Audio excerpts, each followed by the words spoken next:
Hola, ¿cómo andan? ¿Qué tal? Bienvenidos a Medioscópicos, el primer programa sobre medios de comunicación para chicos de todas las escuelas del país. Seguramente estarán mirando este programa con sus profesores, sus compañeros. Ahí apriétense un poco más para que entren todos. Y bueno, la idea es contarle un poco de qué va esto de los medios de comunicación, qué es lo que nos transmiten y también cómo entenderlos. Vamos con un pequeñísimo avance de todo lo que va a haber en el programa de hoy. Soy Andy, bienvenidos. Hoy en Medioscópicos, dos fotógrafos vienen a contarnos los secretos de la fotografía. Un informe sobre el cine de terror. Periodismo, el cuarto poder, los derechos y las limitaciones de la información.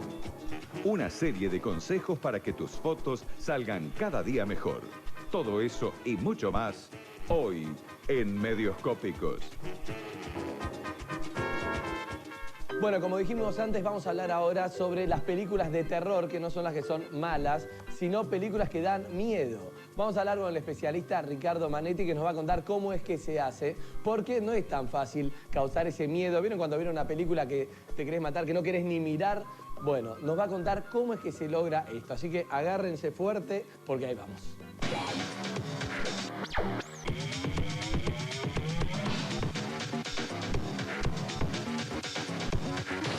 ¿Por qué dan miedo las películas de terror? En realidad lo que nos hablan es de nuestras propias angustias de un modo exagerado a través de criaturas monstruosas que crea la pantalla cinematográfica. Uno diría que es una pantalla diabólica que me devuelve a mí como espectador mis propios miedos y angustias.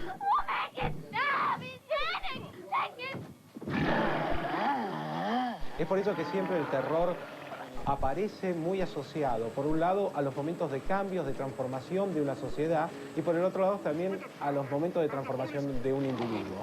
Amen.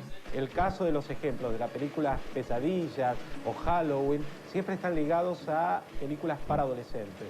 Y por otro lado, movimientos como el expresionismo alemán de la década del 20 o el cine de terror que se hacía en la Universal en la década de 1930 en los Estados Unidos tenía que ver con sociedades que estaban atravesando angustias en términos democráticos y económicos muy fuertes. Los monstruos pueden ser muy distintos, de criaturas de cartón y elaboradas con un gran maquillaje. Oh, poor baby. No wonder you wore this thing. O hasta también el trabajo de un muy buen actor, como es el caso de Anthony Hopkins cuando construye al caníbal de Hannibal Lecter, que lo hace sin utilizar ningún tipo de maquillaje y solamente a partir de sus recursos actorales. Basta un primer plano y un gesto del actor para que todos los espectadores en las salas estén muertos de miedo.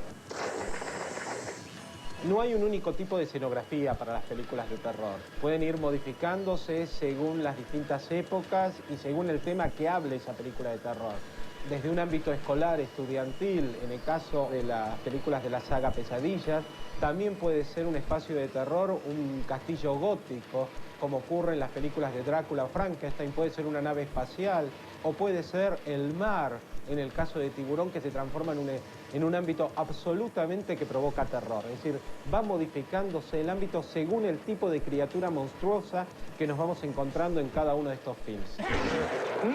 Si el sonido y la iluminación importan en las películas de terror, yo te diría que sí, que importan, pero de igual modo que importan en el resto de los géneros cinematográficos.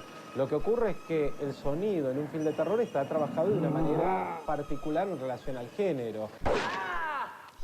Por ejemplo, los gritos, por ejemplo, un modo determinado de caminar de algunos personajes y cómo ese sonido está resonando para construir un cierto misterio o terror. También la música para construir una determinada tensión y un estado de ánimo en los espectadores. Y ni hablar también de los primeros planos. El primer plano de esa criatura que uno está esperando a lo largo del film que aparezca y en un momento aparece la figura de Drácula, de Frankenstein, de Freddy Krueger o aparece un alien. Es decir, uno está esperando ese primer plano que subraya la figura que nos provoca ese terror, esa angustia, ese miedo. En el cine de terror clásico, el uso de los negros profundos, los elementos sombríos, son característicos. Basta ver las películas de Drácula o Frankenstein, que es el ejemplo clave para pensar e imaginar esto. Shut off the light.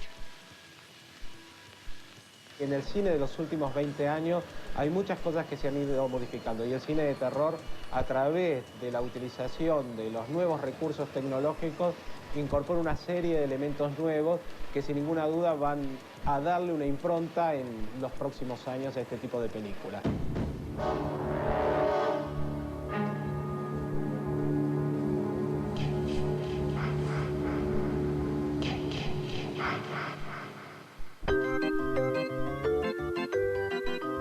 El periodismo. ¿Cuál es el rol de los medios de comunicación en nuestra sociedad o en todas las sociedades? No sé si ustedes sabían que en el año 1974, dos periodistas norteamericanos del Washington Post, que es un diario muy conocido en Estados Unidos, a raíz de una investigación que hicieron, lograron que el presidente de los Estados Unidos, Richard Nixon, renuncie por algo que ellos habían escrito. Vamos a ver de qué se trata esta historia en este informe. Ocurrió en la década del 70 en Estados Unidos. En aquel entonces, el presidente era Richard Nixon, del partido político republicano. Al igual que ahora, en Norteamérica había dos partidos políticos, el republicano y el demócrata. Lo que comenzó como una simple investigación periodística terminó revelando uno de los casos de abuso de poder más grandes de la historia. Resulta que hubo un robo en un hotel, a pocos metros de la Casa Blanca. Casualmente, en ese hotel llamado Watergate, estaban las oficinas de los demócratas. Dos periodistas del diario Washington Post salieron a investigar. Y después de investigar y hacer sus averiguaciones, descubrieron que no se trató de un robo, sino de un caso de espionaje. Los sospechosos que capturó la policía no eran ladrones, sino agentes del presidente republicano Richard Nixon, poniendo micrófonos para espiar a los demócratas. La investigación demostró que Nixon estaba involucrado. Como consecuencia del escándalo que se generó y con todas las pruebas en su contra, el primer mandatario de los Estados Unidos finalmente renunció. En el periodismo hubo un antes y un después de este caso. Quedó demostrado que una investigación periodística es una herramienta esencial para fortalecer la democracia. El Watergate fue un ejemplo de lo que un diario debe hacer ante un caso semejante. Decir la verdad aunque moleste a los más poderosos. Y por sobre todo, jamás ocultar la información.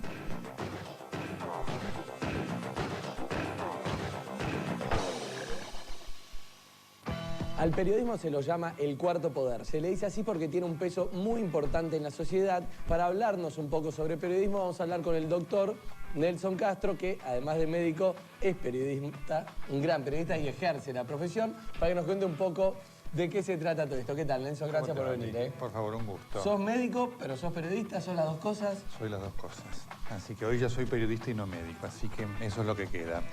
Somos el cuarto poder, somos un poder. El periodismo hoy tiene poder. Si se ejerce con honestidad, tiene más poder, porque la sociedad le cree y le da fuerza.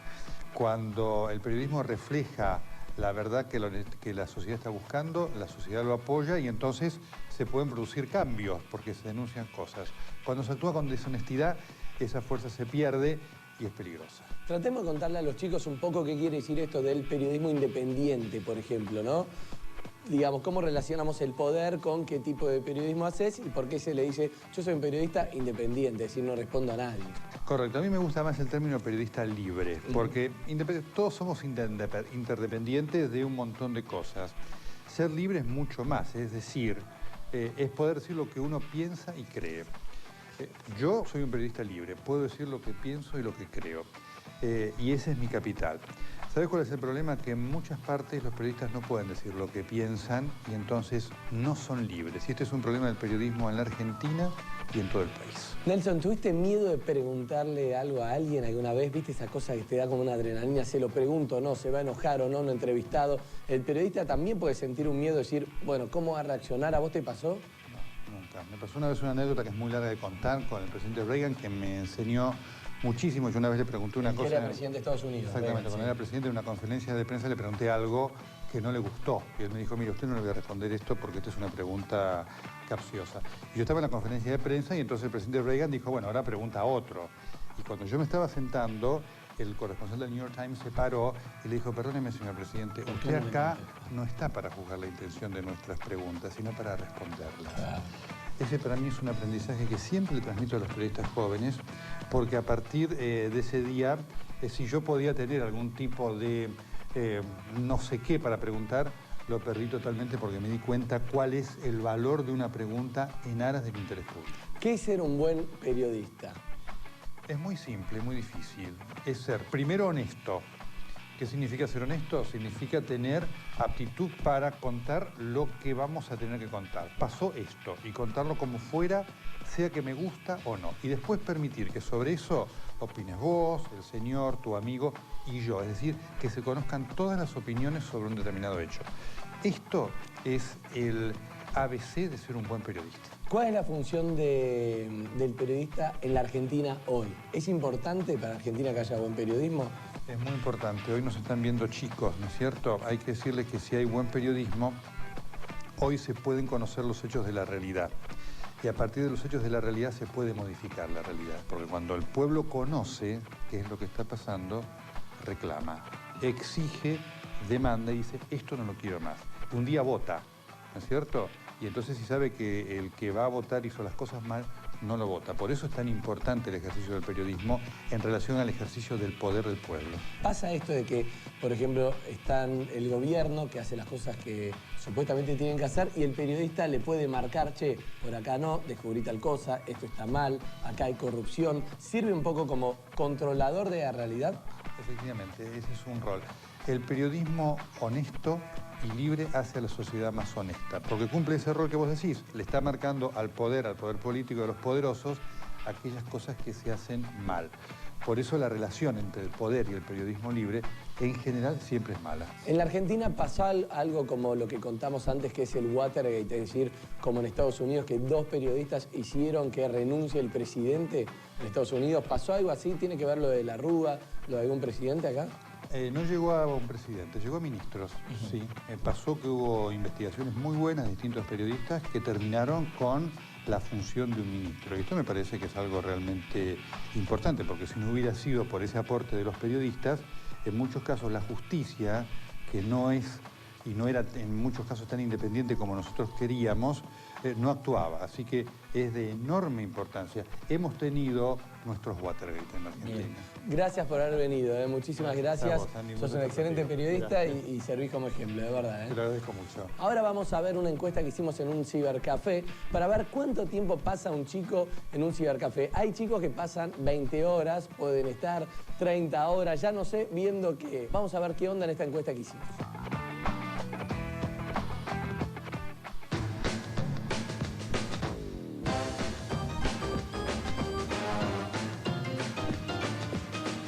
Vengo a buscar amigos, Jugar, pasarla bien. y a practicar. Vengo a entretenerme, Más que nada, chateo. vengo a jugar gente con el team, pasarla bien. Con el equipo, siempre venimos a jugar. Practicar. A tratar de mejorar. Venimos los 5, que somos un team, a practicar, a jugar. Vengo a divertirme. Como todos. La página de gamers.com.ar. 3D Game. The Gamers, Toda la comunidad de 3D Games. Playland, Redline o Godfrag, Goldfrag. FIFA Game. Ruteros.com.ar. Halcón. De comunidad, del foro. Algunos foros. Todos los foros de Counter Strike. Unreality.com.ar. Algunas páginas europeas. Hasta donde hay torneos.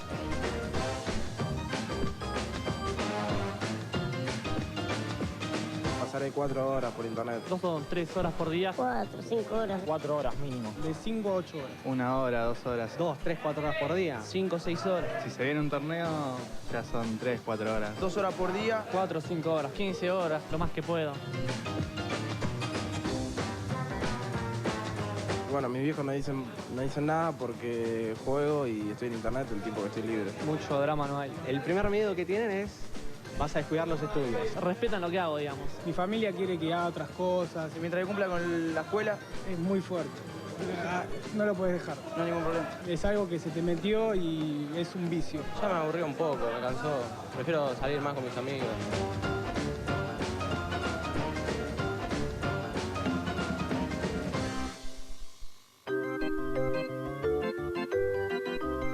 Como ya te dijimos en programas anteriores, los medios de comunicación viven de las publicidades, pero no siempre estas publicidades son comerciales. Muchas veces funcionan para prevención de accidentes de tránsito, la lucha contra el SIDA, campañas de vacunación, lucha contra la discriminación u otras cosas. Son las llamadas propagandas de bien público. Para hablar de todo esto, charlamos con Damián Keppel, que es un creativo publicitario, que nos va a explicar un poco más de qué se trata. Hoy inmortal es el grito sagrado, libertad, libertad. Yo trabajé en una propaganda de bien público para Poder Ciudadano, que es una organización no gubernamental, y el objetivo, el mensaje que queríamos transmitir era cómo nosotros mismos, los argentinos, y sobre todo en los últimos años, contradecimos lo que nuestro propio himno dice.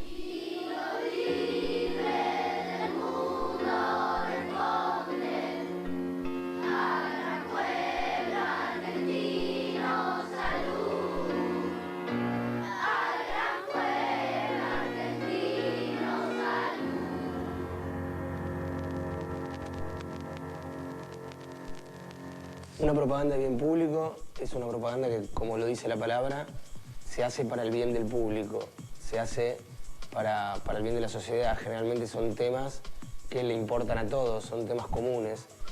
Y a diferencia de un comercial que se hace para vender, los comerciales se hacen para vender determinados productos o servicios. Para dar un ejemplo, una propaganda de bien público sería decirle a los jóvenes o a la población en general que usen preservativos para no contagiarse enfermedades. Es un tema de bien público que le importa a todos y que no intenta vender nada, intenta concientizar a la población de usar preservativo para no contagiarse enfermedades. Un comercial sería tratar de vender algún preservativo en particular. Es decir, comprar el preservativo tal porque es más resistente, porque es mejor, porque esa es la diferencia. El comercial intenta vender, tiene fines de lucro, y el bien público simplemente concientizar e informar. Una propaganda de bien público se piensa igual que como se piensa un comercial. Lo que hay que tener muy claro es qué es lo que hay que decir y a partir de ahí pensar cómo decirlo.